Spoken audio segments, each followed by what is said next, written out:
क्या आप जानते हैं कि अभिमन्यु अर्जुन पुत्र होते हुए भी चक्रव्यूह से बाहर क्यों नहीं निकल सका? कैसे एक योद्धा जिसने मां के गर्भ में ही चक्रव्यूह भेदने की विद्या सीखी थी, वो महाजाल में फंस गया? क्या यह केवल एक अधूरी विद्या की गलती थी या महाभारत के युद्ध में कुछ और भी षड्यंत्र छिपे थे? इन सवालों के जवाब जानने से पहले जरा सोचिए। एक 16 साल का वीर जिसके रगों में अर्जुन और कृष्ण का खून दौड़ता है, वो अकेला चक्रव्यूह में कूद जाता है जहां दुर्योधन, कर्ण, अश्वत्थामा, द्रोण और दुशासन जैसे महारथी उसका इंतजार कर रहे थे। आज हम उसी अधूरी विद्या और दर्दनाक बलिदान की कहानी को जानेंगे जिसने अभिमन्यु को अमर कर दिया। अभिमन्यु की कहानी शुरू होती है तब जब वह अपनी मां सुभद्रा के गर्भ में था। एक रात अर्जुन अपनी पत्नी सुभद्रा को युद्ध की रणनीतियां समझा रहे थे, खासकर चक्रव्यूह की रचना और उसे भेदने की विद्या। अर्जुन बोलते जा रहे थे और सुभद्रा ध्यान से सुनती जा रही थीं। लेकिन उन्हें क्या पता था कि गर्भ में पल रहा बालक भी हर शब्द को आत्मसात कर रहा है। अभिमन्यु ने चक्रव्यूह में प्रवेश करने की पूरी विधि सुन ली थी, लेकिन जैसे ही अर्जुन ने बताया कि बाहर कैसे निकला जाता है, तभी सुभद्रा को नींद आ गई। अर्जुन भी रुक गए और यहीं से अभिमन्यु की विद्या अधूरी रह गई। ये कोई सामान्य बात नहीं थी। एक गर्भस्थ बालक ने युद्ध की सबसे जटिल रणनीति को समझ लिया, लेकिन उसका अंत अधूरा रह गया। कभी सोचा है, अगर सुभद्रा 5 मिनट और जागी होती तो इतिहास कुछ और होता? 13वें दिन की बात है। महाभारत का युद्ध अपने चरम पर था। कौरवों ने एक भयावह योजना बनाई, चक्रव्यूह की रचना। ये कोई सामान्य व्यूह नहीं था, बल्कि एक ऐसा रणनीतिक जाल था जिसे तोड़ना हर योद्धा के बस की बात नहीं थी। इस चक्रव्यूह को तोड़ने का ज्ञान सिर्फ कुछ ही महारथियों के पास था, जिनमें अर्जुन और कृष्ण प्रमुख थे। परंतु उस दिन अर्जुन युद्धभूमि में मौजूद नहीं थे। उन्हें सुदर्शन चक्रधारी सम्राट सुशर्मा की सेना ने जानबूझकर दूसरी दिशा में उलझा लिया था। कृष्ण भी अर्जुन के सारथी बनकर वहीं थे। पांडव शिविर में हाहाकार मच गया। अब कौन इस चक्रव्यूह को तोड़ेगा? अभिमन्यु आगे आया।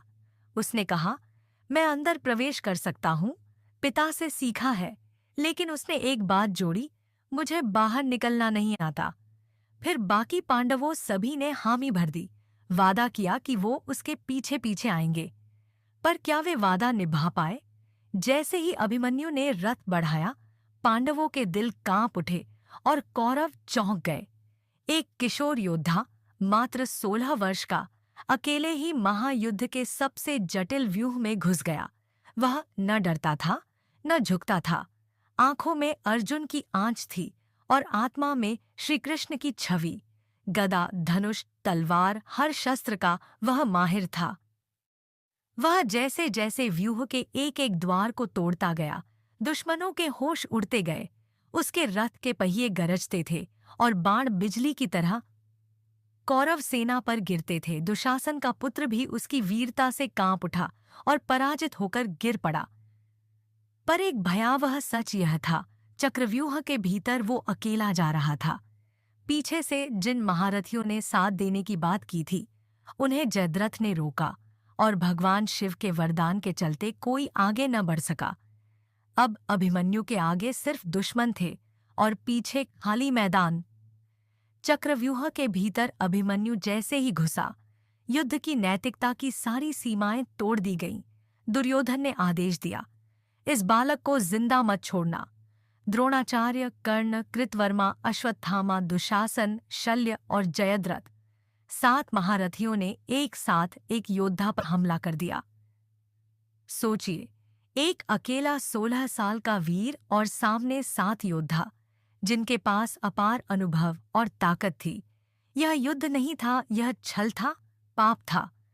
कर्ण ने उसका धनुष काटा, दुशासन ने घोड़े मारे और अश्वत्थामा ने रथ की धज्जियां उड़ा दी। पर अभिमन्यु रुका नहीं। वह पैदल ही तलवार उठाकर दुश्मनों से भिड़ गया। कौरवों को यकीन नहीं हो रहा था कि वह बालक अब भी लड़ रहा है, पर वह लड़ रहा था अपने पिता के सम्मान के लिए, धर्म की रक्षा के लिए और कर्तव्य के अंतिम क्षण तक। अब अभिमन्यु के पास न रथ था, न घोड़े, न धनुष बाण, बस हाथ में बची थी एक भारी गदा और दिल में अपराजेय साहस। एक एक करके उसके सारे हथियार तोड़े गए, लेकिन उसका मन नहीं टूटा। उसने गदा उठाई और दुश्मनों पर टूट पड़ा। कौरवों की सेना में खलबली मच गई। दुशासन का पुत्र अभिमन्यु से टकराया, लेकिन अभिमन्यु ने उसकी छाती चीर दी। यह देखकर बाकी महारथियों का क्रोध 7वें आसमान पर पहुंच गया। फिर भी कोई एक एक करके उससे युद्ध करने को तैयार नहीं था। एक बार फिर युद्ध की मर्यादा टूटी। सभी ने मिलकर उस पर आक्रमण कर दिया।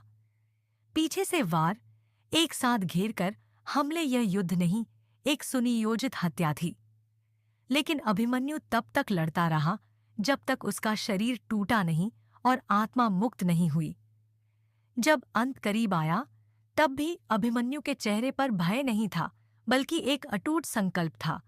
वह जानता था कि वह मर रहा है, पर उसने अपने अंत को भी विजय में बदल दिया। उसने कहा नहीं, लेकिन उसकी आंखें बोल रही थीं। मैं अकेला था, पर डरा नहीं, मारा गया, पर झुका नहीं। कौरवों को लगा उन्होंने एक बालक को मार गिराया, लेकिन वास्तव में उन्होंने धर्म को लज्जित किया। कभी अर्जुन का पुत्र, कभी कृष्ण का भांजा कहे जाने वाला अभिमन्यु अब एक ऐसे योद्धा में बदल चुका था जिसका नाम आने वाली पीढ़ियों को शौर्य और बलिदान का पाठ पढ़ाएगा। उसकी मृत्यु ने युद्ध की दिशा मोड़ दी। पांडवों के भीतर एक आग जल गई, एक ऐसी चिंगारी जिसने कौरवों के विनाश की नींव रखी। वह दिन, वह क्षण केवल एक वीर की मृत्यु नहीं थी, वह महाभारत की आत्मा का सबसे करुण लेकिन गौरवशाली अध्याय बन गया। अभिमन्यु की मौत ने पांडवों के दिलों में आग लगा दी। वे गुस्से से भर गए और उनके लिए अब केवल एक ही लक्ष्य था, बदला लेना।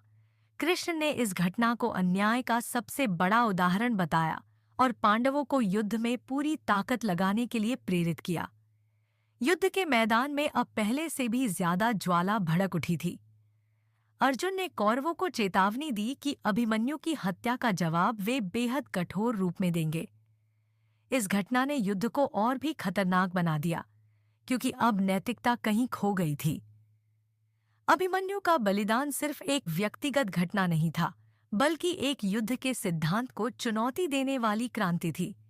पांडवों के लिए यह मौत एक चेतावनी थी, अब हम पीछे नहीं हटेंगे। और इसी के साथ महाभारत का युद्ध और भी भयानक मोड़ पर पहुंच गया। अभिमन्यु की मौत के पीछे सिर्फ अधूरी विद्या ही नहीं थी, बल्कि कई सवाल आज भी दिमाग घुमाते हैं। क्या सचमुच यह केवल एक दुर्घटना थी, या अर्जुन की अनुपस्थिति और सुभद्रा के सो जाने के पीछे कोई बड़ी साजिश थी?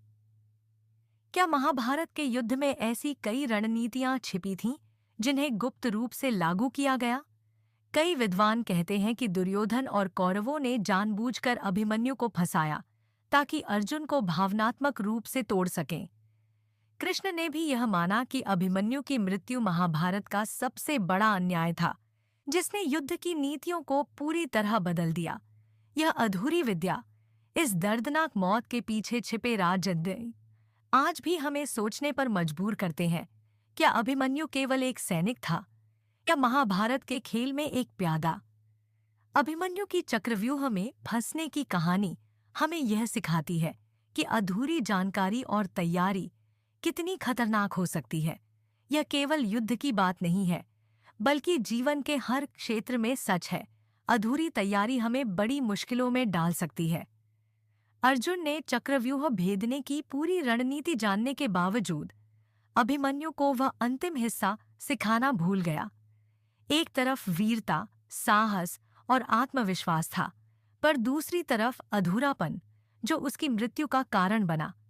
अगर अभिमन्यु को पूरी विद्या मिल जाती, तो शायद उसका बलिदान इतना दर्दनाक नहीं होता। इस कहानी से हम यह भी सीखते हैं कि हमें हमेशा पूरी जानकारी लेकर ही किसी चुनौती का सामना करना चाहिए, क्योंकि अधूरापन कभी-कभी मौत से भी बड़ा शत्रु बन जाता है। अभिमन्यु की चक्रव्यूह में फंसने और वीरगति पाने की कहानी सिर्फ एक युद्ध कथा नहीं, बल्कि जीवन का एक बड़ा सबक है। यह हमें याद दिलाती है कि बिना पूरी तैयारी और समझ के किसी भी चुनौती का सामना करना कितना खतरनाक हो सकता है। अभिमन्यु का साहस और बलिदान हमें प्रेरणा देते हैं, लेकिन उसकी अधूरी विद्या और उसके साथ हुए अन्याय पर हमें सोचने की भी जरूरत है।